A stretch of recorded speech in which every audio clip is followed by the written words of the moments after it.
राधे राधे। प्रिय श्रोतागण, आप सभी को इस पावन पुरुषोत्तम मास की हृदय से मंगल कामनाएं। भगवान विष्णु और श्री कृष्ण की कृपा आप सभी के जीवन पर सदैव बनी रहे।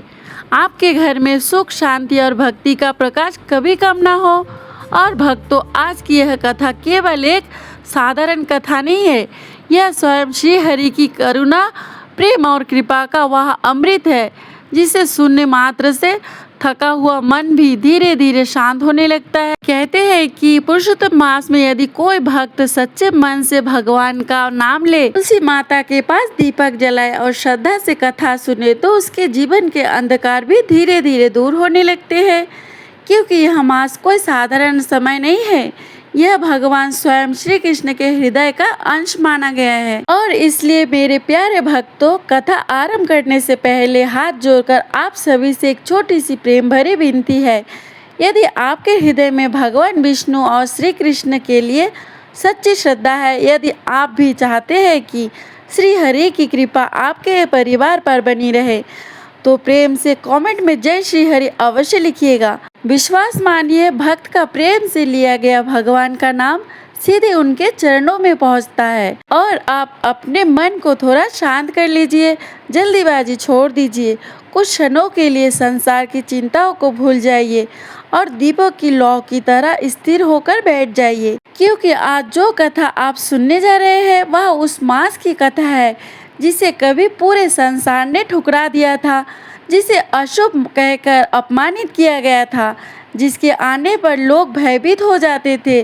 परंतु भक्तों, वही तिरस्कृत मास, वही अकेला और दुखी मलमास जब रोता हुआ श्री हरि की शरण में पहुंचा, तब स्वयं भगवान श्री कृष्ण ने उसे अपने हृदय से लगा लिया और उसी क्षण उस अशुभ कहे जाने वाले मास को संसार का सबसे पवित्र, सबसे दिव्य और सबसे महान मास बना दिया। वही अधिक मास, वही पुरुषोत्तम मास जिसकी महिमा स्वयं देवता भी प्रेम से गाते हैं, जिसके समय में किए गए छोटा सा दीप भी अनंत पुण्य देने वाला माना गया है और जिसे रोते हुए भक्त की पुकार भी सीधे वैकुंठ तक पहुंचाता है। तो अब आइए भक्तों, प्रेम और श्रद्धा के साथ इस दिव्य, प्राचीन और भावपूर्ण कथा का आरंभ करते हैं। बहुत प्राचीन समय की बात है भक्तों, जब यह सृष्टि अपने पूर्ण सौंदर्य और सुशोभित थी। आकाश में चमकते ग्रहों, नदियों की निर्मल धाराएं, मंदिरों की घंटियां और देवताओं के मधुर स्तुति गाते पूरे ब्रह्मांड को दिव्यता से भरे देते थे। वर्ष के 12 महीने में अपने अपने स्वामी देवताओं के साथ बड़े सम्मान से पूजे जाते थे। चैत्र मास आते ही भक्तों के घरों में मंगल गीत गूंजते थे। बैसाख में पवित्र स्नान और दान का महत्व बढ़ जाता था। सावन में चारों ओर भोलेनाथ की भक्ति बढ़ने लगती थी और कार्तिक मास में दीपों की ज्योतियों से धरती मानो स्वर्ग बन जाती थी। हर महीने का अपना गौरव था, अपना महत्व था और सबसे बड़ी बात, हर महीने का कोई न कोई देवता स्वामी था। इसी कारण सभी लोग उन महीनों का आदर करते थे। उनके आने पर शुभ कार्य किए जाते थे, विवाह होते, उत्सव मनाए जाते, मंदिरों में दीप जलाए जाते। परंतु इन्हीं महीनों के बीच में एक ऐसा मास भी था जो बिल्कुल अकेला था, जिसका कोई स्वामी नहीं था, जिसे कोई सम्मान नहीं करते थे, जिसे लोग अशुभ कहकर दूर कर देते थे। वह था अधिक मास यानी मल मास। भक्तों, जैसे किसी घर में एक ऐसा बच्चा हो जिसको सब नज़रअंदाज कर दे, जिसके आने पर कोई प्रसन्न ना हो, उसी प्रकार अधिक मास भी संसार में भटकता रहता था। जब भी उसका समय आता, लोग भय और उदासी से भर जाते थे। कोई विवाह नहीं करता, कोई नया कार्य आरंभ नहीं करता, कोई उत्सव नहीं मनाता, वहाँ तक कि लोग उसके नाम तक से बचने लगते थे। धीरे धीरे संसार ने उसे मलमस कहना शुरू कर दिया, अशुभ, तेज, अपवित्र। और ये सब सुनकर वह मास भीतर ही भीतर टूटने लगा। कहा जाता है भक्तों कि समय भी भावनाएं रखता है और जब किसी को बार बार अपमान मिलता है तो उसका हृदय भी रो पड़ता है। ठीक वैसे ही मलमास भी दुख से भर गया था। वह देखता कि अन्य महीनों के स्वागत में मंदिर सजते, भक्त भजन गाते, देवताओं के जय जयकारे लगाते, परंतु उसके आते ही लोगों के चेहरे उतर जाते, मानो उसका अस्तित्व ही बोझ बन गया है। धीरे धीरे उसका दुख इतना बढ़ गया कि एक दिन वह ब्रह्मांड के एक अंत कोने पर जाकर फूट फूट कर रोने लगा। उसकी करुण पुकार दिशाओं में गूंजने लगी। वह बार बार यही कह रहा था, क्या मेरा कोई नहीं है? क्या इस सृष्टि में ऐसा कोई नहीं है जो मुझे अपनाए? मैंने किसी का क्या बिगाड़ा है? फिर सब मुझसे घृणा क्यों करते हैं? उसकी आंखों से बहते हुए आंसू मानो आकाश के तारों को भी दुखी कर रहे थे। हवाएं धीमी पड़ गई थी, नदियों की धारा भी मानो उसके दुख को सुन रही थी। और उसी क्षण मलमास ने निश्चय किया कि अब वह किसी ऐसे देवता की शरण में जाएगा उसके इस अपमान का अंत कर सके। धीरे धीरे अपने भारी मन और आंसुओं से भरी आंखों के साथ वह देवलोक की ओर चल पड़ा। उसके हृदय में एक छोटी सी आशा अभी भी जीवित थी।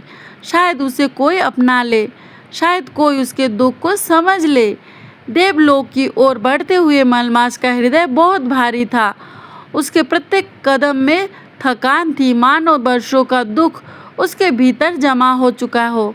फिर भी उसके मन में एक छोटी सी आशा अब भी चल रही थी। वह सोच रहा था, शायद देवता मेरी पीड़ा को समझेंगे, शायद कोई मुझे भी सम्मान और अपनापन दे। धीरे धीरे वह इंद्रलोक के समीप पहुंचा। देवलोक का सौंदर्य अद्भुत था। स्वर्ण महल चमक रहे थे, सुगंधित पुष्पों की वर्षा हो रही थी, चारों ओर गंधर्वों के मधुर गीत गूंज रहे थे। देवता अपने अपने दिव्य आसनों पर विराजमान थे। वह आनंद था, उत्सव था, प्रकाश था, परंतु उसी प्रकाश के बीच मलमास स्वयं को और भी अधिक अकेला महसूस करने लगा। वह कांपते कदमों से देवराज इंद्र के समीप पहुंचा। उसकी आंखें आंसुओं से भरी हुई थी। बहुत विनम्र स्वर में उसने कहा, हे देवराज, मैं वही अधिकमास हूँ जिसे संसार मलमास कहकर अपमानित करता है। मेरा कोई स्वामी नहीं है, मुझे कोई शुभ नहीं मानता। मेरे आने पर लोग भयभीत हो जाते हैं। मैं बहुत दुखी हूँ। कृपा करके मुझे भी कोई स्थान दीजिए, मुझे भी अपना लीजिए। कुछ क्षणों के लिए वहाँ मौन छा गया। देवताओं ने एक दूसरे की ओर देखा, परंतु किसी के मुख से कोई शब्द नहीं निकला। मलमास की आंखें उम्मीद से सभी की ओर देख रही थी, लेकिन धीरे धीरे वह आशा भी टूट गई। अंततः देवराज ने धीमे स्वर में कहा, हे माँ, तुम्हारा दुख हम समझते हैं, परंतु तुम्हें अपनाने का अधिकार हमारे पास नहीं है। प्रत्येक मास का स्वामी पहले से निश्चित है। हम तुम्हारी सहायता करना चाहते हैं, किंतु इस विषय में असमर्थ है। यह शब्द सुनते ही मलमास का हृदय भीतर तक कांप उठा। जिस आशा को लेकर वह इतनी दूर आया था, वही आशा अब धीरे धीरे बुझती जा रही थी। उसकी आंखों से आंसू बह निकली। वह कुछ क्षण वही खड़ा रहा, फिर चुपचाप पीछे हट गया। देवताओं के बीच खड़े होकर भी वह स्वयं को सबसे ठीक अकेला महसूस कर रहा था। देवलोक से बाहर निकलते समय उनका मन बार बार यही सोच रहा था, यदि देवता भी मेरी सहायता नहीं कर सकते तो अब मैं कहाँ जाऊँ? कौन मेरे दुख को समझेगा?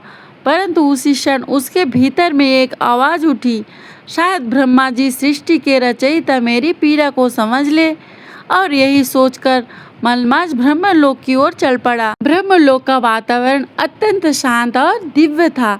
वह वेदों की ध्वनि गूंज रही थी, चारों ओर ज्ञान का प्रकाश फैला हुआ था। ब्रह्मा जी का कमल आसन पर विराजमान थे। मलमास उनके चरणों पर गिर पड़ा। उसकी आवाज़ कांप रही थी। उसने रोते हुए कहा, हे पितामह, संसार मुझे अशुभ कहता है, कोई मुझे सम्मान नहीं देता। मैं अपमान और तिरस्कृत से थक चुका हूँ। कृपा करके मुझे भी कोई स्थान दीजिए। ब्रह्मा जी ने करुणा से उसकी ओर देखा। कुछ क्षण तक वे मौन रहे, मानो वे उनके दुख को भीतर तक महसूस कर रहे हो। फिर उन्होंने गहरी सांस लेते हुए कहा, अधिकमास, तुम्हारा दुख वास्तव में बहुत बड़ा है, परंतु इस समस्या का समाधान मेरे पास नहीं है। मैं सृष्टि का रचयिता अवश्य हूँ, किंतु प्रत्येक मास का स्वामी पहले से ही निर्धारित हो चुका है। मैं तुम्हें वह सम्मान नहीं दे सकता जिसकी तुम्हें आवश्यकता है। यह सुनते ही मलमास की अंतिम आशा भी टूटने लगी। उसके आंसू रुक ही नहीं रहे थे। उसे ऐसा लग रहा था मानो पूरी सृष्टि में उसका कोई अपना नहीं है। वह धीरे धीरे ब्रह्मलोक से बाहर निकल आया। अब उनके कदम और भी भारी हो चुके थे। चलते चलते वह कैलाश पर्वत की ओर बढ़ने लगा। चारों ओर बर्फ से ढकी चोटियां थी, मंद मंद हिमावा हवा रही थी। वातावरण में ओम नमः शिवाय की दिव्य ध्वनि गूंज रही थी। महादेव समाधि में लीन थे और माता पार्वती उनके समीप विराजमान थी। मलमास ने कांपते हुए महादेव के चरण पकड़ लिए। उसके आंसू शिव जी के चरणों पर गिरने लगे। बहुत कठिनाई से उसने कहा, हे भोलेनाथ, अब मैं पूरी तरह टूट चुका हूँ। देवलोक से लेकर ब्रह्मलोक तक हर जगह मुझे अस्वीकार कर दिया गया है। क्या सच में मेरा कोई नहीं है? महादेव ने धीरे धीरे अपनी आंखें खोली। उनकी दृष्टि अत्यंत करुणामय थी। उन्होंने मलमास के सिर पर हाथ रखा। उसी क्षण मलमास को वर्ष बाद पहली बार किसी अपने का स्पर्श महसूस हुआ। महादेव ने शांत स्वर से कहा, हे मलमास, निराश मत हो। सृष्टि में ऐसा कोई दुख नहीं जिसका अंत ना हो। तुम्हारे लिए भी एक दिव्य मार्ग निश्चित है। मलमास आंसुओं भरी आंखों से भोलेनाथ की ओर देखने लगा। तब शिव जी ने मुस्कुराते हुए कहा, इस ब्रह्मांड में यदि कोई तुम्हारे दुख को पूरी तरह समाप्त कर सकता है तो वह केवल श्री हरि है। ये दीनों के सहारे है, दुखियों के रक्षक है। तुम बैकुंठ जाओ, श्री विष्णु अवश्य तुम्हें अपनाएंगे। महादेव की यह शब्द सुनते ही मलमास के बुझे हुए हृदय में आशा की एक नई किरण जाग उठी। उसने शिव जी और माता पार्वती के चरणों में प्रणाम किया और फिर अपने आंसुओं को पोंछते हुए टूटे हुए हृदय लेके छोटी सी उम्मीद के साथ वह बैकुंठ की ओर चल पड़ा। बैकुंठ की ओर चलते हुए मलमास के मन में अनेक भाव उमड़ रहे थे। कभी उसे लगता कि शायद अब भी उसे ठुकरा दिया जाएगा और कभी महादेव के शब्द उसके हृदय में आशा बनकर चमक उठते। वह धीरे धीरे आगे बढ़ रहा था। उसके कदम थके हुए थे, परंतु अब उनमें एक छोटी सी उम्मीद भी थी। मानो बहुत लंबे अंधकार के बाद कहीं दूर प्रकाश दिखाई देने लगा। कुछ समय बाद उसके सामने बैकुंठ धाम का अद्भुत दृश्य प्रकट होने लगा। भक्तों, उस दिव्य लोक का वर्णन शब्दों में करना अत्यंत कठिन है। वहाँ का प्रकाश सूर्य से भी अधिक तेजस्वी था, परंतु आँखों को बिल्कुल भी चुभता नहीं था। चारों ओर शांति थी, ऐसी शांति जिसे महसूस करते ही मन के सारे दुख धीरे धीरे पिघलने लगे। स्वर्णिक महल दिव्य प्रकाश से चमक रहे थे। मंद मंद सुगंधित पवन बह रही थी। गंधर्व मधुर भजन गा रहे थे, नारायण नारायण, और उस ध्वनि से पूरा वातावरण भक्तिमय हो उठा था। बाहर और आनंद ही आनंद था। कोई दुख नहीं, कोई भय नहीं, केवल श्री हरि की दिव्यता थी। मलमास उस दिव्य धाम को देखता रह गया। उसकी आंखें नम हो गई। वह सोचने लगा, क्या मुझे सच में यहाँ आने का अधिकार है? क्या इतने पवित्र धाम में मेरे जैसे अपमानित और अशुभ कहे जाने वाले मांस को स्थान मिलेगा? परंतु फिर उसने महादेव के शब्दों को याद किया और साहस करके आगे बढ़ने लगा। धीरे धीरे वह उस दिव्य सभा के समीप पहुंचा जहाँ स्वयं भगवान विष्णु शेष नाग पर विराजमान थे। उनके चारों हाथों में शंख चक्र गदा पद्म सुशोभित थे। उनके मुख पर इतनी करुणा थी कि जो एक बार उन्हें देख ले उसका भय उसी क्षण समाप्त हो जाए। माता लक्ष्मी उनके चरणों के समीप विराजमान थी।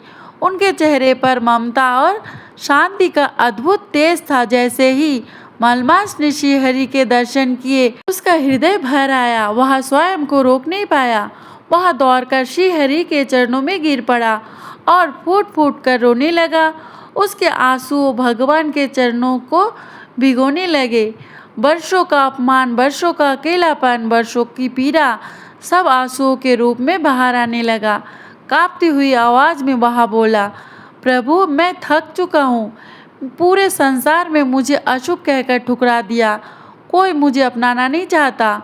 मेरे आने पर लोग डरते हैं, मुझे मलमास कहकर अपमानित करते हैं। मेरा कोई स्वामी नहीं है, मेरा कोई अपना नहीं है। उसकी आवाज़ बार बार टूट रही थी। वह छोटे बच्चे की तरह रो रहा था। हे प्रभु, मैंने किसी का क्या बिगाड़ा है? मैं मैं भी तो आपके बनाए समय का ही एक भाग हूँ, फिर सब मुझसे घृणा क्यों करते हैं? क्या मैं सच में इतना अपवित्र हूँ? बैकुंठ की सभा में गहरा मौन छा गया। सभी देवता उस करुण दृश्य को देख रहे थे और उसी क्षण माता लक्ष्मी की आंखें भी नम हो उठी। उन्होंने करुणा से श्री हरि की ओर देखा। भगवान विष्णु शांत भाव से मलमास की बातें सुनते रहे। उनके मुख पर अपार दया थी। धीरे धीरे उन्होंने अपना करुणामय हाथ मलमास के सिर पर रखा। भक्तों, जैसे ही श्री हरि का स्पर्श उसे मिला, वैसे ही उसके भीतर का दर्द मानो शांत होने लगा। वर्षों बाद पहली बार उसके ऐसा महसूस हुआ कि कोई उसकी पीड़ा को सच में समझ रहा है। श्री हरि ने अत्यंत मधुर स्वर में कहा, हे माँ, शांत हो जाओ, अब तुम्हें और रोने की आवश्यकता नहीं है। उनकी आवाज़ इतनी कोमल थी कि मलमास का कांपता हुआ हृदय धीरे धीरे स्थिर होने लगा। भगवान ने आगे कहा, तुम अशुभ नहीं हो। संसार ने तुम्हें समझने में भूल की है। जिसका कोई नहीं होता उसका मैं होता हूँ। जो सबके द्वारा ठुकरा दिया जाता है उसे मैं अपने हृदय से लगाता हूँ। यह शब्द सुनते ही मलमास और भी अधिक रो पड़ा, परंतु इस बार उसके आंसू दुख के नहीं, अपमान के नहीं थे। वह बार बार श्री हरि के चरणों को पकड़कर कहने लगा, प्रभु, क्या सच में आप मुझे अपनाएंगे? क्या अब मुझे भी सम्मान मिलेगा? माता लक्ष्मी ने प्रेम से उसकी ओर देखा और बोली, जिसे स्वयं नारायण अपना ले उसे संसार कैसे ठुकरा सकता है? बैकुंठ का वातावरण और भी दिव्य हो उठा। मंद मंद पुष्प वर्षा होने लगी। गंधर्वों के भजन और मधुर हो गए, मानो पूरा धाम उस क्षण करुणा और प्रेम से भर उठा हो। तभी भगवान विष्णु कुछ क्षण शांत रहे और फिर मुस्कुराते हुए बोले, हे मास, तुम्हारा दुख अब समाप्त होने वाला है। आज मैं तुम्हें वहां ले चलूंगा जहां पहुंचकर तुम्हारा अपमान सदा के लिए मिट जाएगा। मलमास आश्चर्य से श्री हरि को देखने लगा। उसके आंसू धीरे धीरे रुक चुके थे। उसके टूटे हुए मन में अब आशा का एक प्रकाश फैलने लगा था और उसी क्षण स्वयं श्री हरि ने उसे अपने साथ गोलोक ले जाने का निश्चय किया। भगवान श्री हरि के मुख से यह दिव्य वचन सुनते ही मलमास का कांपता हुआ हृदय धीरे धीरे शांत होने लगा। उसे ऐसा अनुभव हो रहा था मानो वर्षों से भटकती हुई उसकी आत्मा को अब कोई अपना मिल गया हो। वह बार बार श्री हरि के चरणों को निहार रहा था। उसकी आंखों में अब भी आंसू थे, परंतु उन आंसुओं में पहली बार आशा की हल्की सी चमक दिखाई दे रही थी। इस क्षण भगवान विष्णु अपने दिव्य तेज के साथ उठ खड़े हुए। वैकुंठ का वातावरण और भी अधिक प्रकाशमय हो गया। शंखों की मधुर ध्वनि गूंजने लगी। देवताओं का हाथ जोड़कर खड़े हो गए। माता लक्ष्मी मंद मुस्कान के साथ श्री हरि को देख रही थी और फिर धीरे धीरे भगवान विष्णु ने मलमास की ओर अपना हाथ बढ़ाया। भक्तों, वह क्षण अत्यंत करुणामय था। जिस मास को संसार ने छूना तक उचित नहीं समझा, स्वयं नारायण उसी का हाथ पकड़कर उसे अपने साथ ले जा रहे थे। मलमास कांपते हुए हाथों से श्री हरि का सहारा पकड़कर खड़ा हुआ। उसका मन भावनाओं से भर गया। उसे विश्वास ही नहीं हो रहा था कि जिन चरणों को दर्शन के लिए देवता तरसते हैं, वही प्रभु आज उसे अपने साथ ले जा रहे थे। धीरे धीरे दिव्य प्रकाश का एक मार्ग अद्भुत प्रकट हुआ। चारों ओर स्वर्णिमा फैलने लगी। गंधर्व मधुर गीत गाने लगे, जय श्री हरि, जय नारायण। और उसी दिव्य प्रकाश के बीच भगवान विष्णु मलमास को लेकर गोलोक की ओर बढ़ने लगे। जैसे जैसे वे आगे बढ़े थे, वैसे वैसे वातावरण और भी अलौकिक होता जा रहा था। वहाँ भी सुगंध मन को भीतर तक शांत कर रही थी। आकाश में दिव्य कमल खिल रहे थे। मंद पावन में ऐसी मधुरता थी मानो स्वयं भक्ति हवा बनकर वह बह रही हो। कुछ ही क्षणों बाद भक्तों उसके सामने गोलोक धाम का अद्भुत दृश्य प्रकट हुआ। वह धाम इतना सुंदर था कि उसे देखकर मलमास की आंखें विस्मय से भर गई। चारों ओर हरियाली थी। दिव्य वृक्ष सुगंधित पुष्प से लदे हुए थे। निर्मल यमुना की धारा मधुर स्वर में बह रही थी। वो नृत्य कर रहे थे। गायों की घंटियों की ध्वनि पूरे वातावरण को और भी मधुर बना रही थी। ऐसा लग रहा था मानो प्रेम स्वयं उस धाम में निवास करता हो और फिर उस दिव्य प्रकाश के मध्य राधा कृष्ण विराजमान थे। श्री कृष्ण के मुख पर अद्भुत मुस्कान थी, उनके नेत्र में अनंत प्रेम झलक रहा था। राधा रानी का स्वरूप इतना करुणामय और मधुर था कि उन्हें देखकर मलमास की आंखें से आंसू बहने लगे। वह तुरंत उनके चरणों में गिर पड़ा। भगवान श्री कृष्ण ने प्रेम से उसे उठाया। उनके स्पर्श में ऐसा अपनापन था कि मलमास को वर्षों का पुराना दुख धीरे धीरे पिघलने लगा। श्री कृष्ण ने मुस्कुराते हुए कहा, हे मलमास, अब तुम्हें दुखी होने की आवश्यकता नहीं है। आज से तुम्हारा अपमान समाप्त होता है। पूरे गोलोक में दिव्य शांति छा गई। देवता, ऋषि, गंधर्व सभी उस अद्भुत क्षण को देखने जा रहे थे। तभी भगवान श्री कृष्ण ने मलमास को अपने हृदय से लगा लिया। भक्तों, जिस मांस को संसार ने अपवित्र कहकर ठुकरा दिया था, उसी को आज स्वयं श्री कृष्ण अपने हृदय से लगा रहे थे। मलमास फूट फूट कर रोने लगा, परंतु अब उसके आंसू दुख के नहीं थे, वे प्रेम और करुणा के आंसू थे। तभी श्री कृष्ण अत्यंत मधुर स्वर में कहा, आज से तुम केवल मलमास नहीं रहोगे, आज से तुम पुरुषोत्तम मास कहलाओगे। यह शब्द सुनते पूरा गोलोक जय पुरुषोत्तम मास के जयकारे से गूंज उठा। पुष्पों की वर्षा होने लगी, दिव्य संगीत बजने लगा। देवताओं के मुख पर आश्चर्य और आनंद दोनों थे। श्री कृष्ण आगे कहा, हे पुरुषोत्तम मास, आज से मैं स्वयं तुम्हारा स्वामी हूँ। मेरे सभी दिव्य गुण तुम में समाहित होंगे। जो भक्त इस मास में भक्ति करेगा, दीप दान करेगा, तुलसी पूजन करेगा, उसे अनंत पुण्य प्राप्त होगा। मलमास अख होकर श्री कृष्ण को देखता रह गया। उसे विश्वास ही नहीं हो रहा था कि जिसे संसार ने सबसे तुच्छ समझा, आज वही सबसे महान बना दिया गया है। भगवान श्री कृष्ण आगे बोले, जो मनुष्य पूरे वर्ष भक्ति नहीं कर पाते, यदि वे इस एक मास में सच्चे मन से मेरा स्मरण करेंगे तो मैं उनके जीवन में दुख दूर कर दूंगा। इस मास में किया गया छोटा पुण्य भी अनेक गुना फल देगा। राधा रानी प्रेम से मुस्कुरा रही थी। माता लक्ष्मी की आंखों में भी करुणा झलक रही थी। पूरा गोलोक उस दिव्य क्षण में प्रेम और भक्ति से भर गया। मलमास हाथ जोड़कर रोते हुए बोला, प्रभु, आपने मुझे नया जीवन दे दिया। अब मैं कभी अपने दुख को याद नहीं करूँगा। श्री कृष्ण ने उसके सिर पर हाथ रखते हुए कहा, अब तुम संसार के लिए आशा बनोगे। जो दुखी होंगे वे तुम्हारे मास में शांति पाएंगे।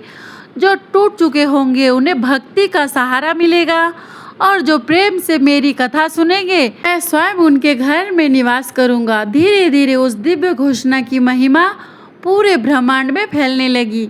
देवता पुरुषोत्तम मास की स्तुति करने लगे।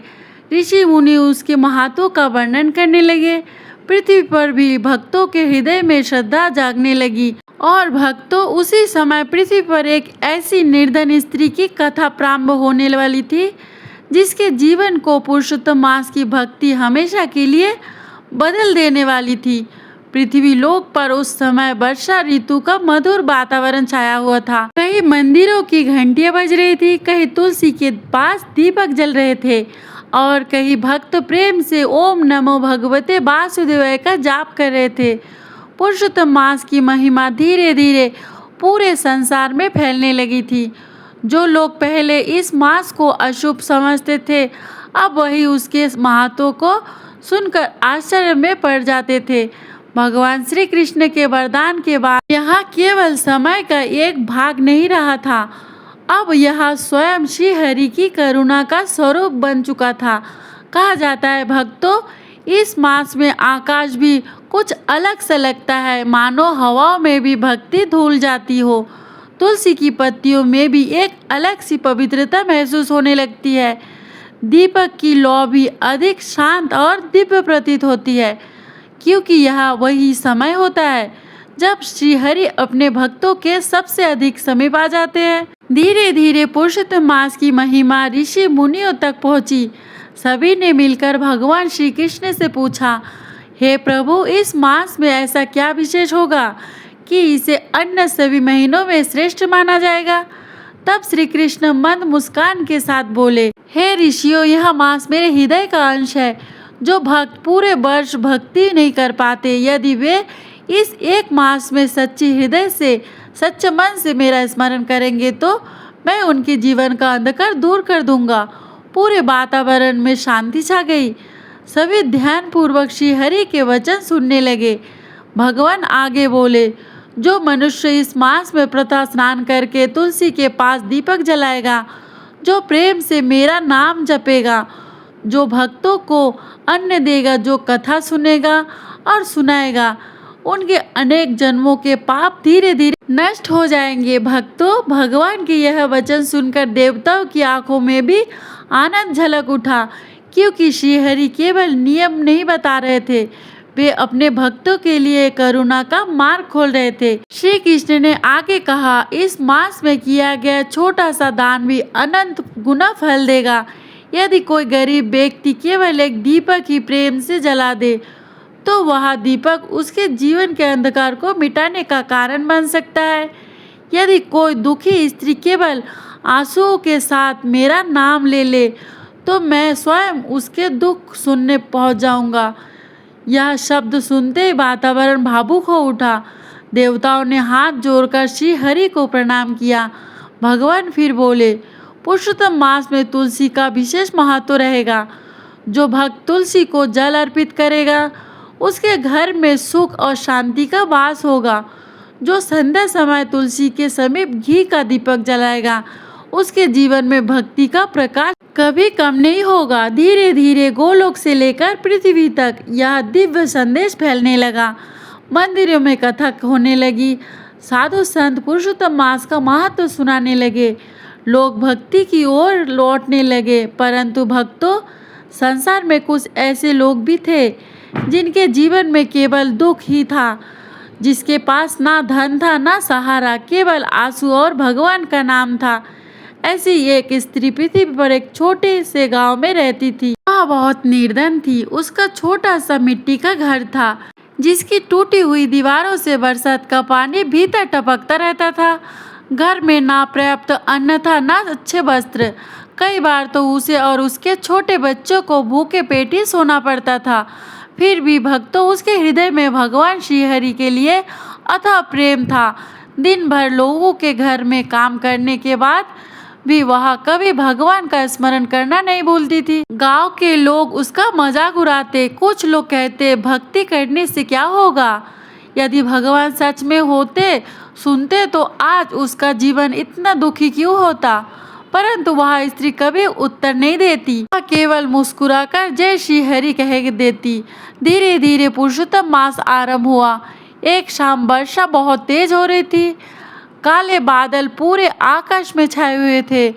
हवा इतनी ठंडी थी कि छोटे छोटे बच्चे कांपने लगे थे। उस स्त्री के घर में उस दिन अन्न का एक दाना भी नहीं था। उसके बच्चे भूख से व्याकुल होकर सो चुके थे।